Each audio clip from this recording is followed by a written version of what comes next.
Hello साथियों, आज हम यूरोपियन हिस्ट्री के पहले चैप्टर का एक जबरदस्त रैपिड फायर मास्टर क्लास करने वाले हैं। सूरज सिंह के कमाल के नोट्स से तैयार किया गया ये सेशन कोई आम क्लास नहीं है, ये सीधे पॉइंट पर बात करेगा। आज हमारा मकसद सिर्फ पढ़ना नहीं है, बल्कि इन सारे फैक्ट्स को हमेशा के लिए दिमाग में लॉक करना है।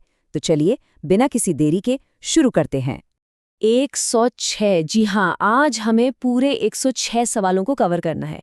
ये सिर्फ कोई रैंडम नंबर नहीं है, बल्कि ये सूरज सिंह के क्वेश्चन बैंक का वो पक्का निचोड़ है जो हमें 480+ के उस जादुई स्कोर तक पहुंचाएगा। सोचिए, अगर ये 106 सवाल मुट्ठी में आ गए ना, तो इतिहास का एक बहुत बड़ा हिस्सा हमारे कंट्रोल में होगा। लेकिन इस डीप डाइव से पहले जरा इस हस्तलिखित लाइन को देखिए। सूरज सिंह के नोट्स की ये लाइन कहती है, संघर्ष प्रकृति का आमंत्रण है, जो स्वीकार करता है वही आगे बढ़ता है। मतलब बिना स्ट्रगल के तो कुछ नहीं मिलता, राइट? हिस्ट्री याद करना थोड़ा मुश्किल लग सकता है, लेकिन आज हम इस चैलेंज को एक्सेप्ट कर रहे हैं। चलिए सबसे पहले आते हैं मेटरनिख का युग और फ्रांसीसी क्रांति पर, यानी हमारा रेड जोन, लाल रंग, जो क्रांति और बदलाव का प्रतीक है। बस यहीं से हम मेटरनिख और शुरुआती क्रांतियों के सारे सवालों पर सीधा वॉर करेंगे। तो चलिए इसमें डाइव इन करते हैं। पहले 8 सवाल पूरी तरह से वियना कांग्रेस और नेपोलियन के पतन पर फोकस्ड है। हम यहाँ गलत ऑप्शंस पर टाइम वेस्ट बिल्कुल नहीं करने वाले। हमारा पूरा ध्यान सिर्फ सवाल और उसके एकदम सटीक जवाब पर होगा। नेपोलियन के जाने के बाद यूरोप का नक्शा कैसे बदला, वियना में क्या फैसले हुए, बस यही सब इन सवालों की नींव है। पेस बनाए रखिएगा। उसी स्पीड को मेंटेन करते हुए आगे बढ़ते हैं सवाल नंबर 9 से 16 पर। ये नोट्स हमें सीधे 1830 की महत्वपूर्ण घटनाओं और जुलाई क्रांति में ले जाते हैं। देखिए कि कैसे ये सवाल नेपोलियन के बाद वाले यूरोप और उन क्रूशियल डेट्स की हमारी समझ को टेस्ट कर रहे हैं। हमारा टारगेट बस इन तारीखों को एक कहानी की तरह जोड़ना है। और रुकना तो बिल्कुल मना है। 17 से 25 तक के सवालों में कंजर्वेटिव रिजीम्स यानी रूढ़िवादी शासनों के उदय और आम जनता पर उनके असर को ट्रैक किया गया है। हिस्ट्री सिर्फ तारीखें थोड़ी है, ये तो पावर और पब्लिक के बीच की रस्साकशी है ना। और ये सही जवाब उसी रस्साकशी की असली कहानी बता रहे हैं। रेड जोन के इस आखिरी हिस्से में सवाल नंबर 26 से 33 रिएक्शनरी बैकलैश यानी प्रतिक्रियावादी नीतियों और उसके खिलाफ हुए पलटवार के बारे में है। और इसी के साथ मेटरनिख युग का ये पहला ब्लॉक खत्म होता है। आई एम श्योर कि इस लाल रंग की क्रांति की आंच अब तक दिमाग में सेट हो चुकी होगी। खैर, इन रैपिड फायर सवालों को बस कुछ सेकंड के लिए रोकते हैं और एक बहुत ही खास टर्म पर फोकस करते हैं, कार्बोनरी। सूरज सिंह के क्वेश्चन बैंक में ये नाम बहुत बार आता है। असल में ये एक गुप्त क्रांतिकारी संगठन था। ये कॉन्सेप्ट एकदम परफेक्ट ब्रिज है जो हमें हमारे अगले बेहद दिलचस्प टॉपिक इटली के एकीकरण की तरफ ले जाता है। इटली का एकीकरण यानी हमारा ब्लू जोन, नीला रंग, जो देशभक्ति और इटली के उन लेजेंड्स को डेडिकेटेड है, मेज़ीनी, कावूर और गैरिबाल्डी। अब हमारा पूरा फोकस इटली के निर्माण वाले सवालों पर होगा। यहाँ सवाल 34 से 42 को देखिए। ये पूरे का पूरा ब्लॉक मेज़ीनी के यंग इटली और उनके आदर्शवाद पर टिका है। इन जवाबों के रिदम को पकड़िए और नोटिस कीजिए कि सवालों को कैसे ट्विस्ट किया गया है, ताकि ये चेक किया जा सके कि मेज़ीनी का विजन हमें कितनी गहराई से समझ आया है।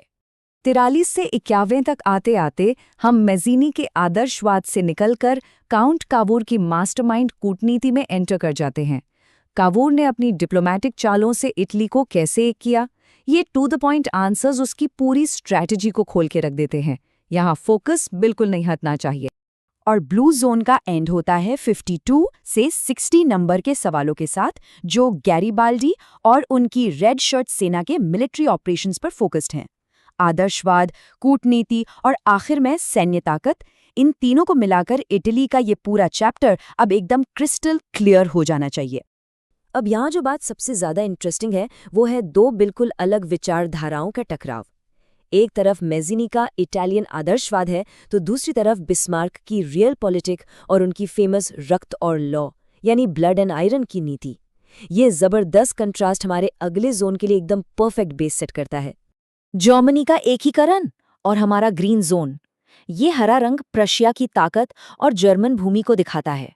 सभी फ्यूचर टॉपर्स के लिए अपनी एनर्जी को डबल करने का टाइम आ गया है, क्योंकि ये ब्लॉक पूरी तरह से ऑटो वॉन बिस्मार्क के इर्द गिर्द घूमता है।